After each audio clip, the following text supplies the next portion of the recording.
लोकसभा चुनाव को लेकर बिगुल अभी बजा भी नहीं है, लेकिन उससे पहले ही पीएम मोदी जिस तरह की तैयारियां कर रहे हैं उससे जीत उनकी सुनिश्चित लग रही है। लेकिन उससे पहले राजनीतिक दल अपना दमखम दिखाने में जुटे हुए हैं। सत्तारूढ़ बीजेपी से लेकर विपक्षी दल सत्ता की दहलीज को लांघने के लिए पूरी तैयारी कर चुके हैं। खासकर उत्तर प्रदेश में राजनीतिक दलों के बीच हलचल तेज होती जा रही है। बीजेपी और समाजवादी पार्टी दोनों ही दल खुद के दम पर तो जोर लगा ही रहे हैं, साथ ही गठबंधन की कोशिशों में भी जुटे हैं। दोनों दलों की नजरें कुंडा विधायक रघुराज प्रताप सिंह यानी राजा भैया पर टिकी हैं। तो राजा भैया से बीजेपी और सपा को क्या चाहिए, दिखाते हैं आपको इस खास रिपोर्ट में।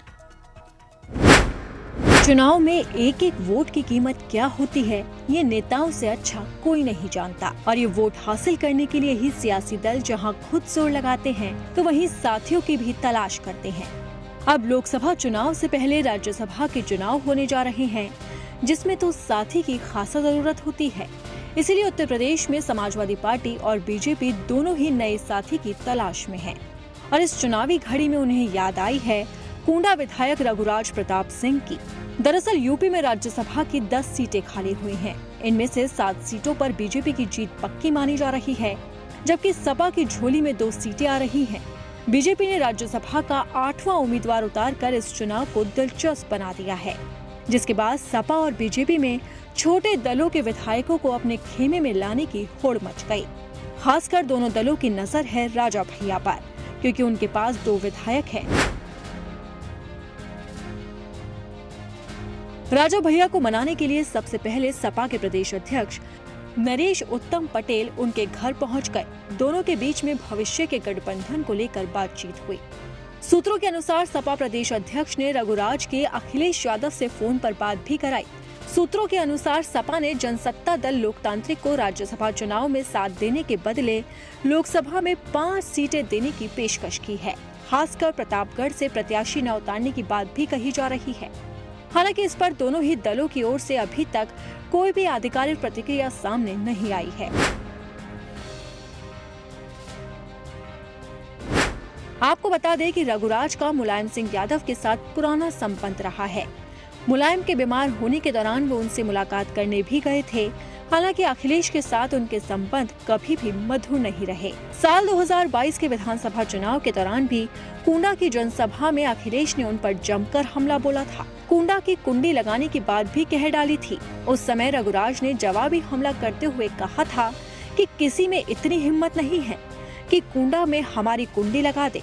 हालांकि अब दोनों के बीच में तनाव कम होता नजर आ रहा है। अब जहां एक तरफ अखिलेश राजा भैया को अपने साथ लाने की कोशिशों में लगे हैं, तो वहीं दूसरी तरफ बीजेपी भी उन्हें अपने पाले में करने की जद्दोजहद करती नजर आ रही है। सूत्रों के अनुसार उत्तर प्रदेश के मुख्यमंत्री योगी आदित्यनाथ की जनसत्ता दल लोकतांत्रिक पार्टी के प्रमुख राजा भैया से मुलाकात की खबरें सामने आ रही है। वहीं इससे पहले बीजेपी प्रदेश अध्यक्ष भूपेंद्र सिंह चौधरी और सहकारिता मंत्री जेपीएस राठौर जनसत्ता दल के मुखिया रघुराज प्रताप सिंह के घर पहुंचे थे। कहा जा रहा है कि ये मुलाकात राज्यसभा चुनाव में साथ देने के लिए की गई थी। इससे पहले भी उन्होंने बीजेपी का साथ ही दिया था, लेकिन इस बार बीजेपी राज्यसभा के साथ साथ लोकसभा में भी उनका साथ चाहती है।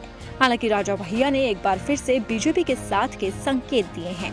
उन्होंने राम मंदिर को लेकर बयान भी दिया था। भगवान श्री राम का अनुकरण करना, उनका अनुसरण करना, ये सभी के लिए सौभाग्य की बात है।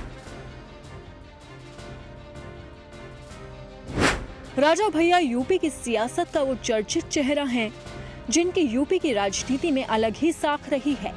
चाहे सरकार किसी की भी हो, राजा भैया हर राज में फिट रहे हैं। दरअसल बाहुबली राजा भैया यूपी के प्रतापगढ़ जिले की भदरी रियासत से जुड़े आते हैं। साल 1993 से राजा भैया ने पहली बार कुंडा से विधानसभा चुनाव लड़ा और जीत भी हासिल की। उस वक्त उनकी उम्र महज 24 साल थी। तब से राजा भैया आज तक कोई भी चुनाव नहीं हारे। साल 1993 से अब तक राजा भैया 7 बार विधानसभा चुनाव जीत चुके हैं। भैया के दबदबे का अंदाजा इसी बात से लगाया जा सकता है कि यहाँ कुल पड़ने वाले वोट में 70% से 82% तक वोट अलग अलग चुनाव में उनके हिस्से ही गए हैं। कुंडा सीट पर विपक्षी दलों के प्रत्याशियों को अपनी जमानत बचाना भी मुश्किल हुआ करता था। लोकसभा चुनाव में प्रतापगढ़ सीट पर उनके समर्थन से ही प्रत्याशी की जीत और हार तय होती रही है। राजा भैया के इसी प्रभाव की वजह से सियासी दल उनके साथ गठजोड़ करना चाहते हैं। हालांकि पहले बीजेपी और सपा के साथ वो आते जाते रहे हैं और उनके सहयोग से मंत्री भी बने हैं, लेकिन फिलहाल वो सभी दलों से दूर हैं। लेकिन लोकसभा चुनाव के करीब आते ही अब बीजेपी से लेकर सपा तक उनके पास जाने की कोशिश करने लगे हैं। अब देखना होगा कि राजा भैया किस दल का साथ देते हैं।